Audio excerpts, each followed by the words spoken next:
Hi everyone, Ms. McCalmon here. Today we are doing charcoal techniques for drawing.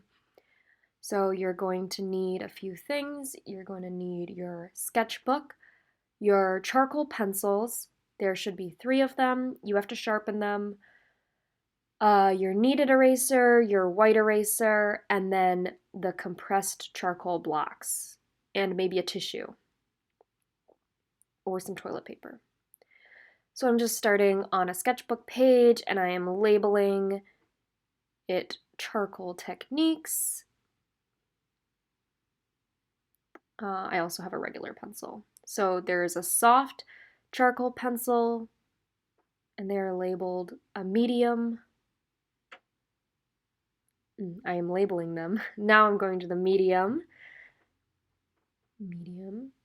That way you get a feel for shading and the control of the pencil, and then also writing with it because it's a little bit different than a regular pencil. And then your compressed charcoal blocks are also labeled soft, medium, and hard. And you'll definitely be able to feel the difference. I'm using the compressed charcoal right next to the labels. I could also go back and label that on the left side was my pencils, on the right side was the compressed charcoal. Your hands are going to get dirty. There I'm using my tissue to smudge. I recommend using a tissue or some toilet paper or a paper towel instead of your finger. Your fingers are a little bit greasy, they'll get very messy, so a tissue works best. Now I am making a little swatch with my compressed charcoal and practicing blending in. The smoother you make your marks initially, the easier it will be to blend later. And you can tap your paper to get the dust off if you don't want to blow the dust all over your room.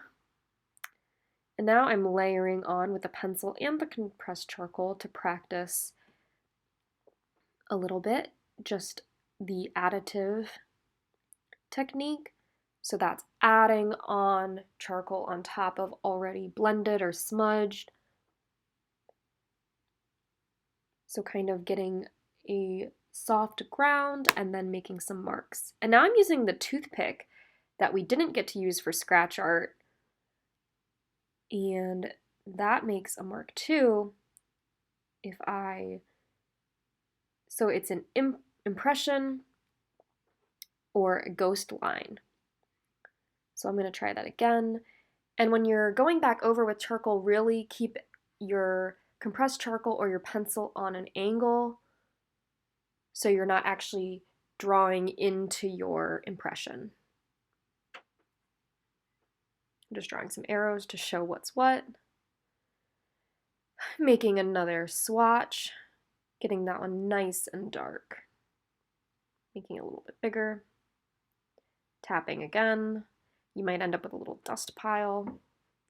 Then I'm trying to use my kneaded eraser. Mine's a little bit cold and hard, so if I kind of try to warm it up, it doesn't work that well. The white eraser works really well for a finer edge. If you really press hard with your kneaded eraser, it will work, but I prefer the white eraser for this. Really try to stretch that kneaded eraser. It needs to get warmed up to really be able to stretch and pull apart. It's working a little bit better now, but I still prefer the white eraser. Now I'm making one more swatch, and that is reductive or subtractive when I'm erasing an area. And now I'm opening up my white compressed charcoal, and then we have 2 grays. So that's adding some white on.